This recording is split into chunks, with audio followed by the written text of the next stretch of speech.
Twelfth class की physics का जो हाफ ईयरली का आज पेपर हुआ है, यानी राजस्थान बोर्ड के जो हाफ ईयरली के पेपर आज कंप्लीट हुए हैं, उनमें एक आपके ट्वेल्थ क्लास की फिजिक्स का पेपर भी था। सुबह की पारी में जो 11th क्लास का पेपर था फिजिक्स का, उसका कंप्लीट सॉल्यूशन जो है वो यहाँ पर अपलोड कर दिया गया है। अब हम यहाँ पर ट्वेल्थ क्लास के पेपर का कंप्लीट सॉल्यूशन जान लेते हैं, जिसमें अपने पास सभी एमसीक्यू क्वेश्चन, सभी fill in the blanks, very short question और न्यूमेरिकल, इन सबको हम यहाँ पर जान लेते हैं आज। अब हम यहाँ पर ट्वेल्थ क्लास की फिजिक्स के हाफ ईयरली के पेपर का कंप्लीट सॉल्यूशन और बिल्कुल सटीक सॉल्यूशन। तो अपने पास यहाँ पर क्वेश्चन नंबर फर्स्ट जो है उसमें अपने पास ऑब्जेक्टिव टाइप की क्वेश्चन है, पेपर आपके पास में है। आप यहां से देखिए क्वेश्चन नंबर फर्स्ट को, यहां पर है विद्युत फ्लक्स का एसआई मात्रक क्या है। तो विद्युत फ्लक्स का फॉर्मूला होता है फाई बराबर E vector dot DS vector, यानी ई और डीएस या डीए, यानी विद्युत क्षेत्र और क्षेत्रफल का गुणनफल। यहां पर अपने पास में क्वेश्चन नंबर फर्स्ट, जिसका पहला जो है वो हम यहां पर ज्ञात कर लेते हैं फाई ई। तो ये अपने पास में E vector dot D A vector या डी एस भी लिख सकते हो। तो ई का जो मात्रक होता है वो होता है न्यूटन प्रति कूलम और क्षेत्रफल का हो गया मीटर स्क्वायर। तो ये अपने पास में हो गया न्यूटन प्रति कूलम मीटर स्क्वायर, ये इसका राइट आंसर है। ऑप्शन में अपने पास ये जो है वो आपके ए पर दिया हुआ है, यानी इसका राइट आंसर जो है वो है ए। बाकी आप देख सकते हैं newton per coulomb metre square. Second question है कि एक समान आवेशित एक गोलीय कोश या खोल के भीतर विद्युत विभव का जो मान है वो दूरी पर किस प्रकार से निर्भर है। तो एक गोलीय खोल के भीतर विद्युत क्षेत्र का जो मान है वो शून्य होता है। गोलीय कोश के भीतर विद्युत क्षेत्र का मान होता है शून्य, तो उसके भीतर वैद्युत विभव का जो मान है वो उतना ही होता है जितना कि उसके पृष्ठ पर। और पृष्ठ पर विभव का फॉर्मूला हो गया V बराबर के क्यू बटा कैपिटल आर, जहां आर बराबर क्या है उस गोलीय खोल की त्रिज्या। तो सेकंड अपने पास में है कि विभव का जो मान है वो दूरी पर किस प्रकार से निर्भर है, उसके भीतर।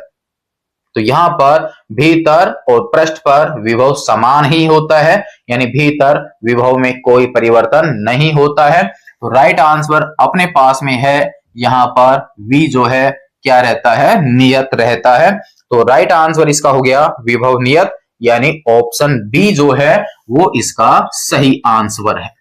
अब बढ़ते हैं अपने क्वेश्चन नंबर थर्ड की ओर।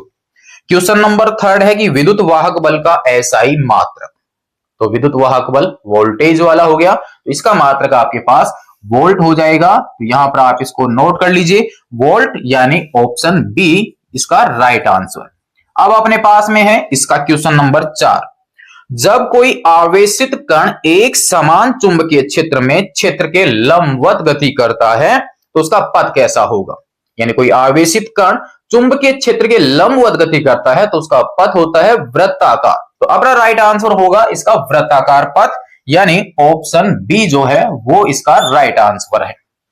क्वेश्चन नंबर 5, अन्योन्य प्रेरण के सिद्धांत पर आधारित उपकरण कौन सा है। यानी चैप्टर नंबर 6 की हम बात कर रहे हैं, अन्योन्य प्रेरण म्यूचुअल इंडक्शन में, तो उस पर आधारित एपरेटस है अपने पास में ट्रांसफॉर्मर। तो यहां पर ऑप्शन अपने पास में है डी। तो क्वेश्चन नंबर 5 का राइट आंसर है डी, ट्रांसफॉर्मर। अब बढ़ते हैं क्वेश्चन नंबर 6 की ओर। एक संपूर्ण चक्र में प्रत्यावर्ती वोल्टता का औसत मान कितना होगा। एक संपूर्ण चक्र की बात यहां पर हो रही है। एक संपूर्ण चक्र में एसी वोल्टेज या एसी करंट का एवरेज वैल्यू जो है वो शून्य होती है। तो क्वेश्चन नंबर 6 का राइट आंसर शून्य है और ऑप्शन अपने पास में है ये डी। उम्मीद है कि आपके क्वेश्चन सही हुए होंगे। अब बढ़ते हैं इसके आगे क्वेश्चन नंबर 7 की ओर। विस्थापन धारा का सूत्र है, यानी चैप्टर नंबर 8 की ओर हम बढ़ चुके हैं। विस्थापन धारा यानी आईडी बराबर होता है epsilon naught D phi E by D T. तो ऑप्शन देख लीजिए कौन सा है, epsilon naught D phi E by D T बराबर होता है विस्थापन धारा के डिस्प्लेसमेंट करंट, यानी ऑप्शन सी जो है वो इसका राइट आंसर है। बढ़ते हैं क्वेश्चन नंबर 8 की ओर। क्वेश्चन नंबर 8 में अपने पास में एक उत्तल लेंस है और उत्तल लेंस की हमें क्षमता दी हुई है प्लस में, और उत्तल लेंस की क्षमता जो है वो प्लस में ही होती है, प्लस 2.5 डायोप्टर। हमें पूछा गया है फोकस दूरी का मान, तो P बराबर होता है 1/f, तो F बराबर हो गया 1/P, 1/P। यहां P जो है वो डायोप्टर में है यानी प्रति मीटर में। अगर हम सेंटीमीटर में हल करना चाहेंगे तो यहां पर हम लगा देंगे 100 और ये हो जाएगा सेंटीमीटर में। तो 100 2.5 का अगर हम 100 में भाग देते हैं, आंसर हो जाएगा 40 सेंटीमीटर यानी 40 सेंटीमीटर इसकी फोकस दूरी होगी इस उत्तल लेंस की। तो राइट आंसर जो है वो अपने पास में है इसका ऑप्शन डी। ये अपने पास में क्वेश्चन 8 तक कंप्लीट हो चुके हैं। अब बढ़ते हैं हम इसके क्वेश्चन नंबर 9 की ओर। क्वेश्चन नंबर 9 जो है वो आपके पास में कि 4 पाई कलांतर के तुल्य पथांतर कितना होगा, यानी चैप्टर नंबर 10 में हम पहुंच चुके हैं। पथांतर हमें पूछा है तो पथांतर और कलांतर में संबंध होता है डेल्टा बराबर लैम्डा बटा 2 पाई और गुणा में फाई। फाई का मान तो हमें यहां पर 4 पाई दिया हुआ है, तो यहां पर अपने पास 4 पाई, 2 से ये डिवाइड हो जाएगा तो 2 लैम्डा इसका राइट आंसर होगा।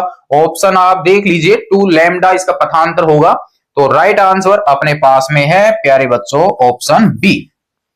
उम्मीद है कि ये क्वेश्चन आपका सही हुआ होगा। फॉर्मूले में मान रखना था और आंसर आपका कंप्लीट। ये जितने भी मान है फॉर्मूले पर आधारित है। वैसे फॉर्मूले पर आधारित आपकी 12th क्लास की पूरे फॉर्मूले की बुक बनी हुई है, आप उसकी ई बुक ले सकते हैं, अपने पास में है। अब क्वेश्चन नंबर 10, क्वेश्चन नंबर 10 में है फ्रिंज चौड़ाई का सूत्र है, और यहां पर आपके पास फ्रिंज चौड़ाई के सूत्र की व्युत्पत्ति को सिलेबस से हटा दिया गया है और सूत्र को जरूर रखा हुआ है। तो यहां पर फ्रिंज चौड़ाई का फॉर्मूला होता है बीटा बराबर लैम्डा कैपिटल डी बटा स्मॉल डी, जहां डी बराबर क्या है स्लिट और पर्दे के बीच की दूरी, स्मॉल डी बराबर है दोनों स्लिटों के बीच की दूरी, लैम्डा बराबर है वेवलेंथ, तो बीटा बराबर हो गया लैम्डा डी बटा डी। राइट आंसर जो है वो अपने पास यहां पर है ऑप्शन सी। ठीक है, ये अपने पास क्वेश्चन 10 कंप्लीट। बढ़ते हैं क्वेश्चन नंबर 11 की ओर। यहां पर काफी अच्छे क्वेश्चन जो आज के पेपर में आपके दिए हुए हैं और बोर्ड के ब्लूप्रिंट के ऊपर आधारित एक तरह से पेपर आपके बनाया हुआ है। तो नेक्स्ट अपने पास में है कि किसी धातु से उत्सर्जित प्रकाशिक इलेक्ट्रॉनों की अधिकतम गतिज ऊर्जा का मान हमें दिया हुआ है और हमें निरोधी विभव का मान पूछा गया है। तो हम जानते हैं कि के मैक्सिमम जो है वो ईवी नोट के बराबर होता है। वी नोट का मान हमें यहां पर पूछा गया है, तो के मैक्सिमम और बटा में हो गया ई। के मैक्सिमम अपने पास यहां पर है 1.8 इलेक्ट्रॉन वोल्ट में है, तो 1.6 गुना 10 की पावर -19। ई का मान 1.6 गुना 10 की पावर -19 ये वोल्ट में, ये डिवाइड हो जाएगा। फाइनल आंसर 1.8 वोल्ट हमें मिल जाता है। ऑप्शन देख लीजिए कौन सा है 1.8 वोल्ट में, तो राइट आंसर अपने पास में है ऑप्शन सी। क्वेश्चन नंबर 11 आपका कंप्लीट है। बढ़ते हैं इसके क्वेश्चन नंबर 12 की ओर। क्वेश्चन नंबर 12 में है फोटोन का संवेग होता है, यानी इसका फॉर्मूला, वापस आप फॉर्मूला यूज कीजिए h बटा लैम्डा, आंसर कंप्लीट। अभी आपको बताया 12th क्लास की फिजिक्स के सभी चैप्टरों के फॉर्मूले की बुक बनी हुई है, क्लास 12 फिजिक्स फॉर्मूला बुक। ई बुक आपके पास में यहां पर अवेलेबल है, आप यहां पर ले सकते हैं। P बराबर h बटा लैम्डा, ऑप्शन देख लीजिए, फर्स्ट ही इसका आंसर है ए। ये अपने पास में क्वेश्चन नंबर 12 जो है वो कंप्लीट हो चुका है। नेक्स्ट अब अपने पास में है इसका क्वेश्चन नंबर 13। क्वेश्चन नंबर 13 को अब हम यहां पर समझ लेते हैं। क्वेश्चन नंबर 13 में है संघट प्राचल, यानी बी से इसको दर्शाया जाता है, और चैप्टर नंबर 13 में यानी नाभिक वाले चैप्टर से ये पॉइंट आपके पास में है कि अधिकतम मान के लिए यानी बी का मान मैक्सिमम हो तो उसके लिए अल्फा कण का परकिरण कोण कितना होगा, यानी बी आपके मैक्सिमम हो उस समय थीटा कितना होगा।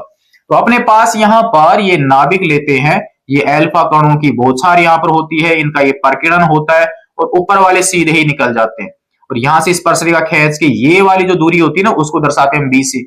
यहां से आपके पास बी, ये बी, और ऊपर बढ़ते जाएंगे तो बी आपका मैक्सिमम होगा। इसका मतलब नाभिक से सबसे ज्यादा दूरी पर जो अल्फा कण जाएगा वो बी होगा, और नाभिक से जो सबसे ज्यादा दूरी से गुजरता है वहां पर कोई भी विचलन उसमें नहीं होता है, यानी थीटा बराबर कितना होगा, 0 डिग्री होगा जब बी का मान क्या होगा, मैक्सिमम होगा। और बी का मान जब 0 होगा थीटा बराबर 180 डिग्री होगा जब यहां पर अल्फा कण इसी पे जाता है। तो राइट आंसर हो गया थीटा बराबर 0। ऑप्शन आप देख सकते हैं और ऑप्शन अपने पास में है इसका डी। तो फर्स्ट क्वेश्चन का 13वां क्वेश्चन जो है वो आपका कंप्लीट हो जाता है। बढ़ते हैं इसके आगे क्वेश्चन नंबर 14 की ओर। यहां पर अपने पास में है क्वेश्चन नंबर 14। यहां से है हाइड्रोजन परमाणु में किसी इलेक्ट्रॉन की पहली उत्तेजित अवस्था। तो पहली उत्तेजित अवस्था का मतलब है सेकंड कक्षा। क्लियर है? उत्तेजित अवस्था में आवश्यक उत्तेजन ऊर्जा का मान, यानी सेकंड क्लास के लिए आवश्यक ऊर्जा का मान कितना होगा, तो E बराबर अपने पास में मैं इसको लिख सकता हूं EI माइनस EF। यहां से E बराबर सेकंड की बात करें तो सेकंड की ऊर्जा होती है -3.4। यहां फर्स्ट से आप पहुंचेंगे तो माइनस का 13.6। यहां से E बराबर हो गया 3.4 प्लस का 13.6 और E बराबर हो गया 10.2 इलेक्ट्रॉन वोल्ट। तो राइट आंसर अपने पास में है प्रथम उत्तेजित अवस्था के लिए 10.2 इलेक्ट्रॉन वोल्ट। आंसर आपके पास में है, ये राइट आंसर है बी। उम्मीद है कि आपका क्वेश्चन कंप्लीट हुआ होगा। ऑप्शन बी इसका राइट आंसर है। नेक्स्ट में है वे परमाणु जिनके परमाणु क्रमांक यानी प्रोटॉनों की संख्या समान होती है वो क्या कहलाएंगे, समस्थानिक कहलाते हैं। यानी अपने पास क्वेश्चन नंबर 15 जो है उसमें राइट आंसर है सी, समस्थानिक। क्वेश्चन नंबर अब अपने पास में 16 को ले लेते हैं, जिसके अनुसार है कि अकार्बनिक अर्धचालक कौन से हैं। तो CDS जो है वो आपके अकार्बनिक है। राइट आंसर इसका जो है वो है बी। ये अपने पास में क्वेश्चन नंबर 1 जो था जिसके सभी फिल इन द ब्लैंक्स आपके कंप्लीट हो चुके हैं। ऑप्शन आपके पास यहाँ पर लिखे हुए, कैसे आए क्यों आए, ये आपका आंसर यहाँ पर कंप्लीट है। अब यहाँ पर आपकी उम्मीद है कि 16 क्वेश्चन जो इसमें थे वो कंप्लीट हुए होंगे। नेक्स्ट हम देखते हैं इसका second question fill in the blanks का। अब हम इसका क्वेश्चन नंबर सेकंड जो है जो फिल इन द ब्लैंक्स हैं, 10 क्वेश्चन अपने पास इसमें है, उनको जान लेते हैं। अपने पास में है पहला क्वेश्चन, एक धनावेश के कारण वैद्युत क्षेत्र रेखाएं त्रिज्यतः बाहर की ओर होती हैं और ऋणावेश के कारण भीतर की ओर होती हैं। तो इसका राइट आंसर हो गया बाहर की ओर। सेकंड का फर्स्ट जो है उसमें आंसर आ जाएगा बाहर। नेक्स्ट में है कि ताप बढ़ने पर चालक की प्रतिरोधकता का मान, प्रतिरोधकता की ताप पर निर्भरता। तो रॉ और टी की जब बात करते हैं तो सीधी सरल रेखा मिलती है, इसका मतलब प्रतिरोधकता जो है उसका मान बढ़ता है, चालकता घटेगी और प्रतिरोधकता बढ़ेगी चालक के लिए। एक गैल्वेनोमीटर को एमीटर में रूपांतरित करने के लिए इसके पार्श्व क्रम में जोड़ते हैं। गैल्वेनोमीटर से अमीटर बनाना चाहते हैं तो हम इसके पार्श्व क्रम में एक अल्प मान के प्रतिरोध को जोड़ते हैं जिसे कि शंट कहते हैं। और अगर वोल्ट मीटर बनाना चाहते हैं तो गैल्वेनोमीटर के सीरीज में हाई रेजिस्टेंस को जोड़ा जाता है। तो इसका आंसर हो जाएगा इसके पार्श्व क्रम में अल्प प्रतिरोध या सीधे ही आप शंट लिख सकते हैं। क्लियर है? ये अपने पास में इसका हो जाता है क्वेश्चन नंबर 3। क्वेश्चन नंबर 4, अनुचुंबकीय पदार्थ के लिए चुंबकीय प्रवृत्ति काई का जो मान है वो होता है धनात्मक और अल्प, जबकि लोह चुंबकीय पदार्थ के लिए इसका मान अधिक होता है। तो यहां पर अल्प व धनात्मक होता है इसका मान। नेक्स्ट क्वेश्चन नंबर 5 अपने पास में है, प्रेरित विद्युत वाहक बल का परिमाण परिपथ में समय के साथ होने वाले चुंबकीय फ्लक्स के परिवर्तन की दर के बराबर होता है। पांचवा, ई बराबर हम जानते हैं D phi B by D T. तो आंसर हो जाएगा चुंबकीय फ्लक्स में परिवर्तन की दर के क्या होता है, बराबर। फेराडे का सेकंड नियम से भी मान ज्ञात कर लेते हैं। नेक्स्ट अब अपने पास में है क्वेश्चन नंबर 6। यहां से अपने पास में है कि प्रत्यावर्ती धारा परिपथ में धारा का वर्ग माध्य मूल मान हमें दिया गया है, यानी हमें IRMS का मान √2 एम्पियर दिया हुआ है। तो इसका शिखर मान क्या होगा, तो शिखर मान जो है वो उसके आरएमएस मान का √2 गुना ही होता है, यानी आई एम जो है √2 और आई आर एम एस होता है। इसका मान खुद √2 है, √2 से √2 गुना हो जाएगा, तो 2 एम्पियर इसका आंसर आ जाएगा। तो आंसर में लिख देना 2 एम्पियर। क्वेश्चन नंबर 6 अपना कंप्लीट है। क्वेश्चन नंबर 7, संपोषी व्यतिकरण में यानी चैप्टर नंबर 10 में परिणामी जो तीव्रता होती है वो प्रत्येक स्रोत की पृथक तीव्रता से 4 गुना होती है। संपोषी व्यतिकरण में 4 गुना, यानी I बराबर 4I0 संपोषी व्यतिकरण के लिए, और विनाशी के लिए तीव्रता कितनी होती है, 0, जब दोनों तरंगों के आयाम समान होते हैं। उस स्थिति में अपने पास ये मान आता है, और जब आयाम अलग अलग होते हैं तो वो आपके पास 4 गुना नहीं, फिर जितना भी आंसर आता है उसके अकॉर्डिंग उसका मान निकलता है। फिर नेक्स्ट क्वेश्चन अपने पास में है, इसमें क्वेश्चन नंबर 8, किसी धातु का कार्यफलन हमें यहां पर दिया हुआ है। किसी धातु का कार्यफलन हमें दिया हुआ है कितना, 6.63 गुणा 10 की पावर -19 जूल। तो इसकी दहली आवर्ती का मान कितना होगा, तो हम जानते हैं फाई नोट बराबर होता है एच न्यू नोट। हमें एच न्यू नोट में से न्यू नोट ज्ञात करना है, तो न्यू नोट बराबर हो गया फाई नोट बटा एच, और फाई नोट का जो मान है वो अपने पास है कितना, 6.63 गुणा 10 की पावर -19, और एच का मान 6.63 गुणा 10 की पावर -34। यह आपके पास यहां से हट जाएगा, ये वाला मान यहां से हटेगा।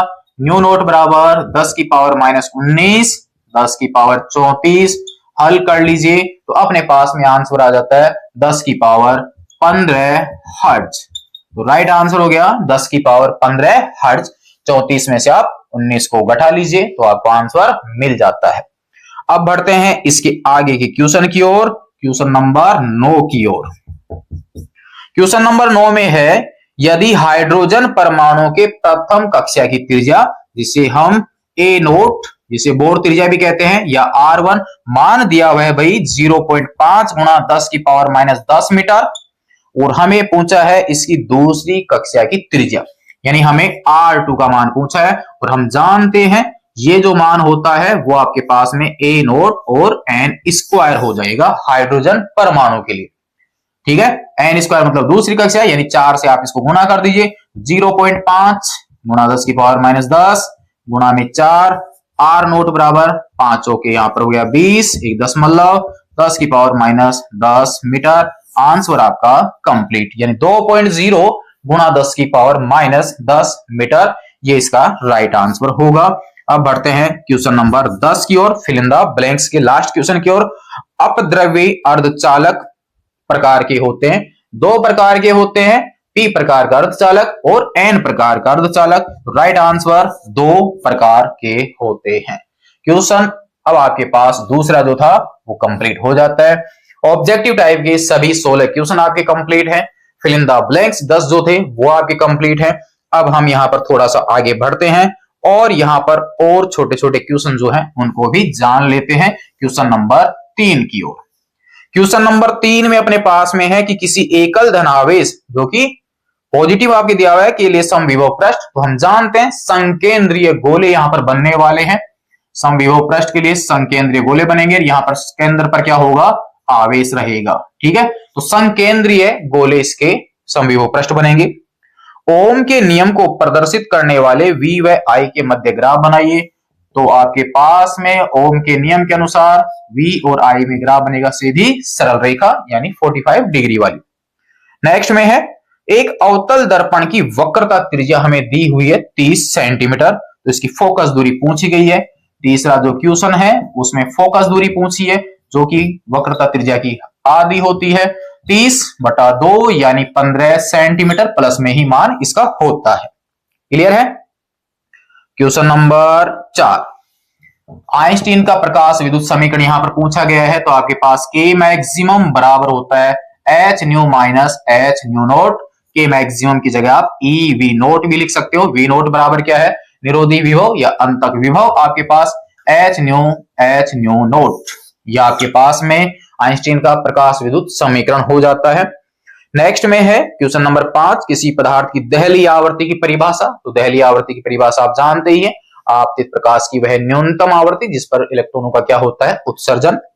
नेक्स्ट में है आयनन ऊर्जा, इलेक्ट्रॉनों को कक्षा से बाहर निकालने के लिए जो आवश्यक ऊर्जा है, परिभाषा है, खुद से कर सकते हो। निम्न में से कोई दो अनुचुंबकीय पदार्थ छांटिए, यानी क्वेश्चन नंबर 7। अनुचुंबकीय पदार्थों के लिए अधिकतर वो तत्व होंगे जिनके लास्ट में यम का उच्चारण होता है। तो यानी सोडियम, यानी यम है आपके पास में, और दूसरा एल्यूमिनियम। अधिकतर वो तत्व अनुचुंबकीय होंगे जिनके लास्ट में यम का उच्चारण होता है। तो इसका राइट आंसर यहां पर है सोडियम और एल्यूमिनियम, दोनों में ही यम का उच्चारण हो रहा था, तो अपना काम आसानी से हल भी हो गया। फेराडे के विद्युत चुंबकीय प्रेरण का प्रथम नियम लिखिए। तो पहला नियम जो है वो आपके विद्युत चुंबकीय प्रेरण की परिभाषा से ही बन जाता है, जो आप परिभाषा खुद से कर सकते हैं। नेक्स्ट में अपने पास में, तो ये अपने पास में क्वेश्चन नंबर 3 जो है वो भी कंप्लीट आपका हो जाता है। अब हम इसके आगे क्वेश्चन देखते हैं। 3 क्वेश्चन अपने कंप्लीट हो चुके हैं। अब हम इसका क्वेश्चन नंबर 4 जो है उसको जान लेते हैं, जो कि अपने पास एक न्यूमेरिकल है जिसमें 2 पिकोफैरड, 3 पिकोफैरड और 4 पिकोफैरड धारिता वाले 3 संधारित्र हैं, और जो कि यहाँ पर पैरेलल कॉम्बिनेशन में है, यानी पार्श्व क्रम में संयोजित हैं। तो कुल धारिता का मान पूछा गया है और इन्हें 100 वोल्ट के संभरण से यानी पावर सप्लाई से जोड़ा गया है। तो प्रत्येक संधारित्र पर आवेश का मान भी ज्ञात करना है। पार्श्व क्रम में आवेश का मान अलग अलग होता है, जबकि विभवांतर जो है प्रत्येक संधारित्र पर वो क्या होता है, समान। तो यहां पर हमारे पास में है क्वेश्चन नंबर 4। तो यहां पर आपके पास में टोटल जो धारिता है उसका मान आ जाएगा C बराबर C1 plus C2 plus C3 से। पार्श्व क्रम के लिए यहां पर आपके पास 2, 3 और 4 है, तो आपके पास 2 और 3 5, 5 और 4 9 पिकोफैरड, या आपके पास में तुल्य धारिता का मान मिल जाता है हमें। तो ये अपने पास में पहला क्वेश्चन हो गया। सेकंड क्वेश्चन जो है वो उसमें हमें पूछा गया है प्रत्येक पर आवेश का मान। तो अपने पास में Q बराबर होता है CV। फर्स्ट की बात करें तो 1 और ये 1, तो यहां पर C1 कितना है, 2 गुणा 10 की पावर माइनस का 12। V का मान अपने पास में है यहाँ पर 100, तो हो गया 2 गुणा 10 की पावर माइनस 10 कूलम। सेकंड अपने पास यहां पर है Q2, प्रत्येक पर आवेश का मान पूछा है, तो C2V हो जाएगा। तो ये 3 गुणा 10 की पावर माइनस 12, यहां पर 100, तो 3 गुणा 10 की पावर माइनस 10 कूलम। क्लियर है। और तीसरे आवेश का जो मान है C3V, यहां पर अपने पास में 4 10 की पावर माइनस 12, पिको को हटा दिया तो माइनस 12 लगा दिया। यहाँ पर 100 प्लस में 2 है, माइनस का 12 है, तो 4 गुणा 10 की पावर माइनस 10 कूलम। ये सेकंड का आंसर कंप्लीट, फर्स्ट का आंसर कंप्लीट। छोटा सा क्वेश्चन था, ज्यादा हार्ड आपके था नहीं। तो क्वेश्चन नंबर 4 आपका कंप्लीट है। अब इसके बाद में जोड़ते हैं इसके आगे। तो क्वेश्चन नंबर 4 आपका कंप्लीट है। इसके आगे आपके पास में है थ्योरेटिकल क्वेश्चन है, विद्युत वाहक बल आंतरिक प्रतिरोध की परिभाषा है, खुद से कर सकते हैं। चुंबकीय क्षेत्र रेखाओं के कोई 4 गुणधर्म। नेक्स्ट में है क्वेश्चन नंबर 7, जो कि आपकी न्यूमेरिकल है, और इसको अब हम यहाँ पर कंप्लीट कर लेते हैं। पूर्व से पश्चिम दिशा में स्थित 5 मीटर लंबा सीधा क्षैतिज चालक तार, यानी हमारे पास में एक चालक है 5 मीटर लंबाई का, और ये 0.3 गुणा 10 की पावर यहां पर अपने पास माइनस 4 टेस्ला के पृथ्वी के चुंबकीय क्षेत्र के क्षैतिज घटक।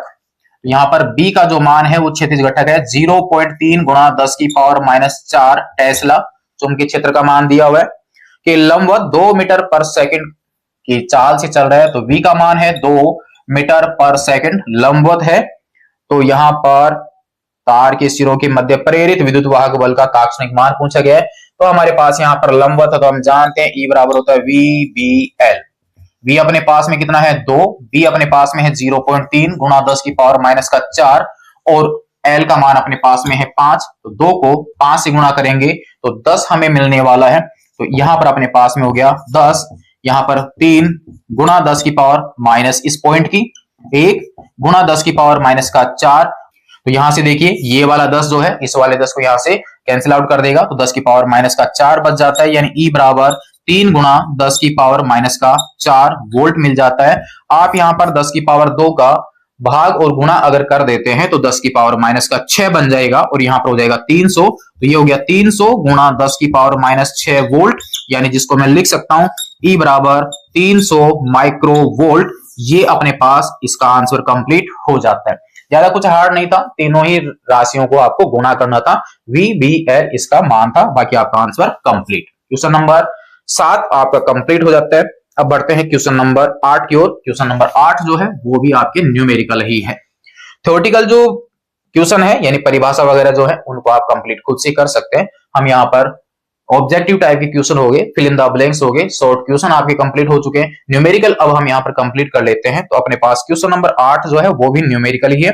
किसी परिपथ में 0.1 सेकंड में, यानी हमें यहाँ पर समय का मान दिया गया 0.1 सेकंड में 5.0 एम्पियर से 1.0 एम्पियर तक धारा गिरती है। यानी यहां पर धारा का परिवर्तन दिया, समय का परिवर्तन भी हो गया, तो इसको मैं डेल्टा टी से दर्शा देता हूं। और धारा का जो परिवर्तन है वो अपने पास में है 5 से 1 हो गया, यानी बाद में 1 और शुरू में 5, तो माइनस का 4 हो चुका है। मैं यहां पर परिवर्तन में मान ले लेता हूं सिर्फ मॉडुलस, तो अपने पास 5.0 1.0 बराबर 4.0 एम्पियर परिवर्तन हुआ है। ठीक है, यहां से पूछा क्या गया है, यदि औसत विद्युत वाहक बल, तो अपने पास औसत विद्युत वाहक बल का मान 200 वोल्ट दिया गया है। तो परिपथ में स्वप्रेरकत्व का आकलन कीजिए। तो चूंकि हम जानते हैं E बराबर होता है L di बाई dt, तो यहां पर हम D से ही इनको दर्शा देते हैं। L का मान पूछा है, L बराबर हो गया E यहां पर di बाई dt। देखिए E का मान कितना है 200 और di बाई dt कितना हुआ, di का मान आपके पास में है 4.0 और बटा में है 0.1। हल कर लीजिए तो L बराबर आपके हो गया 200, यहां पर इस पॉइंट को हटाएंगे, यहां पर आपके पास 10 हो जाएगा, यानी सीधा सीधा आपके पास में हो गया 4 और 0 से 0 कट जाएगा, तो 20/4 बराबर 5 और हेनरी। आंसर आपका कंप्लीट हो जाता है क्वेश्चन नंबर 8 का। ज्यादा कुछ हार्ड नहीं था। धारा में परिवर्तन 4.0, समय में परिवर्तन 0.1, तो di बाई dt या delta I by delta t आप हल कर सकते हो। आंसर आपकी 40 आ जाएगा। E में भाग देंगे तो आपको L का मान मिल जाता है। क्वेश्चन नंबर 8 आपका कंप्लीट है। नोट कर लीजिए आप यहां पर कि आपका आंसर क्या था। क्वेश्चन नंबर 8 अपना कंप्लीट हो चुका है। नेक्स्ट क्वेश्चन अब हम यहां पर देखते हैं, कोई और न्यूमेरिकल अगर अपने पास में अवेलेबल है तो। यहां पर अपने पास क्वेश्चन नंबर 9 है, वो भी एक अपने पास न्यूमेरिकल ही है। क्वेश्चन नंबर 9 है कि निर्वात में एक आवर्त वैद्युत चुंबकीय तरंग के चुंबकीय क्षेत्र वाले भाग का आयाम हमें दिया हुआ है। वही यहां पर अपने पास में है बी नोट, यानी चुंबकीय क्षेत्र का मैक्सिमम मान है 510 नैनो टेस्ला। 510 नैनो टेस्ला है अपने पास में। तो यहां पर हमें वैद्युत क्षेत्र वाले का भाग पूछा गया है, यानी हमें ई नोट का मान पूछा गया। तो चूंकि हम जानते हैं कि C बराबर होता है ई नोट बटा बी नोट, तो ई नोट चाहिए, तो ई नोट बराबर हो गया C और बी नोट। C का मान 3 गुणा 10 की पावर 8, B अपने पास में है 510, नैनो में है तो माइनस का 9 और टेस्ला। तो ई नोट बराबर 3 को आप यहां से गुणा कर लीजिए, तो ये हो गया 3 और 5 दिया 15, 153 अपने पास हो चुका है। 10 की पावर 8 और 1 हो गया 9 और माइनस का 9 ये हो गया, तो अपने पास यहां से पावर हट जाएगी और आंसर हो गया न्यूटन प्रति कूलम। ये लीजिए क्वेश्चन नंबर 9 भी आपका कंप्लीट है, यानी C से गुणा करना था आपको बी नोट के मान से। बाकी गुणा आप खुद से भी देख सकते हैं। 510 नैनो था तो माइनस का 9, 3 यहां पर 51 को 3 से गुणा किया, 3 यहां पर हो गया, 5 दिया 15 हो गया, 10 की पावर 9 ये दोनों बन चुके हैं और माइनस का 9 आपके पास अवेलेबल है। क्वेश्चन नंबर 9 जो है वो अपना यहां पर कंप्लीट हो चुका है। अब इसके बाद में देखते हैं कोई और न्यूमेरिकल, जिसमें अपने पास में है न्यूमेरिकल नंबर 12। न्यूमेरिकल नंबर 12 यानी क्वेश्चन नंबर 12 जो है वो आपके न्यूमेरिकल है, जिसमें दिया हुआ है कि व्यतिकरण करने वाली 2 प्रकाश तरंगों के आयामों का अनुपात हमें दिया गया है। पहले अपने पास एक फिल इन द ब्लैंक्स में क्वेश्चन था, जिसमें तीव्रताएं जो थी दोनों तरंगों की वो समान थी। तो मैक्सिमम जो तीव्रता थी समपोषी व्यतिकरण में वो किसी एक तीव्रता की 4 गुना थी। उस समय आपको बताया था कि अगर आयाम अलग अलग होंगे तो दोनों तरंगों की तीव्रताएं भी क्या होंगी, अलग अलग होंगी। तो इसके हिसाब से आपके ये क्वेश्चन बनाया हुआ है। वैसे आपकी बुक में जो है समान आयाम की तरंगों से ही सूत्र की व्युत्पत्ति दी हुई है, अलग अलग आयाम से नहीं है। तो यहां पर फिर भी क्वेश्चन बन सकता है आपके। तो आयामों का अनुपात जो है वो 3:5 दिया हुआ है। तो हमें यहां पर पूछा गया है अधिकतम व न्यूनतम तीव्रताओं का अनुपात क्या होगा। तो यहां पर अपने पास में क्वेश्चन नंबर 12, माना कि दोनों तरंगों के आयाम A1 और A2 हैं। तो यहां पर अपने पास में अनुपात दिया हुआ है 3:5। यहां से मैं A1 का मान अगर ज्ञात करूं तो 3/5 A2 ये हो जाता है। अब हमारे पास मैक्सिमम और मिनिमम तीव्रताओं का अनुपात ज्ञात करें तो I मैक्सिमम जो है उसका मान आ जाता है √I1 प्लस √I2 का होल स्क्वायर, क्योंकि तीव्रता जो है वो उसके आयाम के वर्ग के क्या होती है, समानुपाती। I समानुपाती क्या होता है, A स्क्वायर। यहां से कांस्टेंट लगा देंगे और इसको हल करेंगे तो मैक्सिमम के लिए आयाम मैक्सिमम होगा, यानी R मैक्सिमम जब निकल के आता है तो वो था A1 प्लस A2, और मिनिमम की जब बात करते हो तो A1 माइनस A2 आता है। R मिनिमम अलग अलग आयाम के लिए, तो तीव्रता मैक्सिमम हो गई ये, और मिनिमम जो है उसके लिए माइनस लग जाता है यहां पर हो जाएगा √I1 और √I2 का होल स्क्वायर।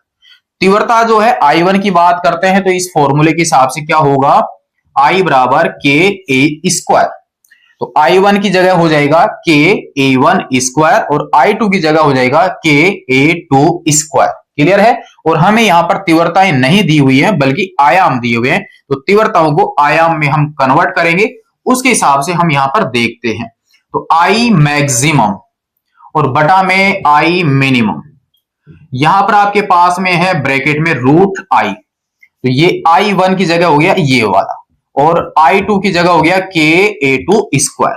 यहां से रूट में आपके पास में है, यानी रूट इसके अगर मैं यहां पर लगाऊं तो देखिए √I1 और √I2 यहां पर इसके हिसाब से, तो इधर भी आपके क्या लगेगा रूट, और इधर भी क्या लगेगा रूट लग जाएगा। तो यहां पर √KA1 square plus √KA2 square का होल स्क्वायर, यहां पर √KA1 square minus √KA2 square का होल स्क्वायर। ऊपर प्लस है और यहां पर नीचे माइनस, बाकी का कोई झमेला यहां पर है नहीं। तो देखिए ये जो K है ना, इसके भी रूट है सभी में, तो ये K तो यहां से हट ही जाएगा।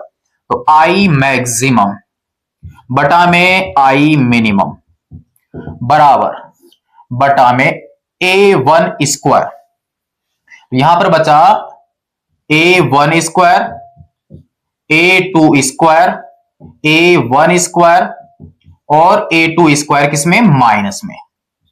ठीक है, इनके लग रहा है रूट, ये रूट, यहां पर होल स्क्वायर, ये होल स्क्वायर। अब देखिए इनका स्क्वायर से इनका रूट भी हट रहा है, तो आपके पास क्या बचेगा, यहां तो बच गया A1, यहां बच गया A2, यहां पर A1 और यहां पर A2, और इनका क्या हो रहा है, होल स्क्वायर। क्लियर है, होल स्क्वायर दोनों का हो रहा है कि यहां से एक साथ इधर कॉमन लेके गायब हो गया रूट से। A1 स्क्वायर है तो यहां पर A1 बच गया, A2 स्क्वायर है A2 बच गया, A1 स्क्वायर A1 और A2 स्क्वायर का A2, और स्क्वायर है ये आपके पास। A1 की जगह रखिए आप ये वाला मान, ये 3/5 A2, यहां से 3/5 और A2, और प्लस में A2 को रहने दीजिए ऐसे की ऐसे ही। बटा में आपके पास देखिए वो 3/5 A2 और माइनस A2 का होल स्क्वायर। यहां से देखिए A2 कॉमन आ रहा है और यहां से भी A2 कॉमन आ रहा है, और बाहर निकालेंगे तो स्क्वायर, इसका मतलब A2 यहां से हट जाएगा। तो अब आपके क्या बचेगा भाई, 3/5 और प्लस में 1 का होल स्क्वायर, और बटा में 3/5 माइनस 1 का होल स्क्वायर। आगे देखिए 5 लघुत्तम आएगा तो यहां पर 5 और 3 8, यानी 8/5 का होल स्क्वायर। यहां पर 3 में 5 यहां पर जाएगा तो 3 माइनस 5 बटा में 5, यानी माइनस का 2 और बटा में 5 का स्क्वायर। 5 से 5 भी यहां से कट जाएगा, ऊपर 8 का स्क्वायर और नीचे है -2 का स्क्वायर, तो -2 का स्क्वायर भी कितना आएगा 4, और तो अब अपने पास बच गया 8/2 का होल स्क्वायर। 2 का भाग देंगे तो 4, तो 4/1 का होल स्क्वायर, यानी फाइनली 16:1। यहां पर तीव्रताओं का क्या आएगा, अनुपात, यानी आई मैक्सिमम बटा आई मिनिमम जो है वो है 16:1। तो यहां पर अपने पास में है क्वेश्चन नंबर 13, 20 वाट के बल्ब से, यानी बल्ब की शक्ति हमें दी गई है, से 5 गुना 10 की पावर 9 फोटोन प्रति सेकंड उत्सर्जित होते हैं। प्रत्येक फोटोन की ऊर्जा ज्ञात कीजिए। तो यहां पर ऊर्जा का मान पूछा गया है क्वेश्चन नंबर 13। हम जानते हैं कि P बराबर होता है P बराबर NE। E का मान पूछा है P और N। P कितना है 20। यहां पर कितना है भाई, यहां पर अपने पास में है 5 गुना 10 की पावर 9, 5 का भाग 20 में दे लीजिए 4 गुणा 10 की पावर -9 जूल। आपका कंप्लीट हो जाता है। क्वेश्चन नंबर 14 जो है वो आपके डी ब्रोगली परिकल्पना से सेकंड अभिग्रहित को यानी बोर मॉडल को समझाया गया है। उसके बाद नेक्स्ट में क्वेश्चन नंबर 15 में परिभाषाएं हैं, और उसके बाद जो भी आपके क्वेश्चन है उनमें क्वेश्चन नंबर 19 में अब हम यहां पर पहुंच चुके हैं, जिसमें आपके पास में सिद्ध कीजिए कि प्रत्यावर्ती धारा का शिखर मान जो है उसके वर्ग माध्य मूल मान का √2 गुना होता है। यह आपको सिद्ध करना है, और यहां पर इसका एक न्यूमेरिकल दिया है इसके अंदर, यानी क्वेश्चन नंबर 19 में जो दूसरा क्वेश्चन है उसमें न्यूमेरिकल है, जिसमें अपने पास यहां पर दिया हुआ है कि एक प्रत्यावर्ती धारा का फॉर्मूला है I बराबर 4 sin ओमेगा टी, और वोल्टेज जो है वो दी हुई है V बराबर 200 sin ओमेगा टी प्लस यहां पर है π/3, यानी वोल्टेज जो है वो करंट से π/3 कला आगे है। तो यहां पर आपको क्या पूछा गया है, यहां पर अपने पास में है औसत शक्ति का मान पूछा गया है। तो यहां पर हम जानते हैं P बार बराबर होता है V RMS I RMS cos phi। V RMS जो है V मैक्सिमम और बटा में कितना √2, यहां पर I मैक्सिमम और बटा में √2, और cos phi की जगह π/3 यानी 60 डिग्री। तो VRMS IRMS cos phi Vm बटा √2 Im बटा √2 से √2 गुणा होगा तो 2 हो जाएगा। Vm का मतलब ये मैक्सिमम मान 200, Im का मान 4 मैक्सिमम। तो P औसत शक्ति क्षय जो होगा, Vm का मान है 200, Im का मान है 4 और बटा में कितना हो गया 2, और cos 60 डिग्री का मान होता है 1/2।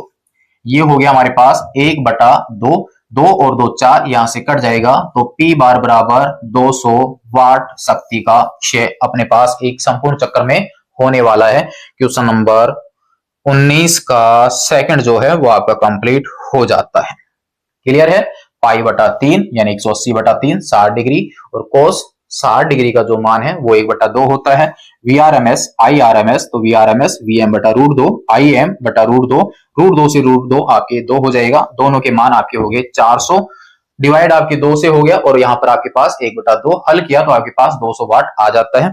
यहाँ पर नेक्स्ट में जो है 19 का अगर अथवा की बात करें तो उसके अथवा में भी 19 के अथवा में भी जो बी नंबर का क्वेश्चन है उसमें एक न्यूमेरिकल है, किसी एलसीआर प्रत्यावर्ती धारा परिपथ में R दिया हुआ है, XL का मान दिया हुआ है और XC का मान दिया हुआ है, तो परिपथ की प्रतिबाधा आपको ज्ञात करनी है। तो एलसीआर परिपथ की जो प्रतिबाधा होती है उसका जो फॉर्मूला होता है Z बराबर √R² plus XC minus XL का होल स्क्वायर, ये हमें यहां पर दिया हुआ है। तो क्वेश्चन में आपके पास R का मान 12 ओम, XL का मान 110 ओम और XC का मान भी 110 है, यानी ये दोनों के मान आपस में क्या है, बराबर है। इसका मतलब ये अनुनाद की अवस्था में है, और अनुनाद की अवस्था में जो Z होता है वो आपके पास में हो जाता है मिनिमम, यानी किसके बराबर R के, और फाइनल आंसर कितना हो गया 12 ओम अनुनाद की अवस्था में, क्योंकि XL जो है किसके बराबर हो गया XC के। तो ये आपके पास में आंसर कंप्लीट हो जाता है,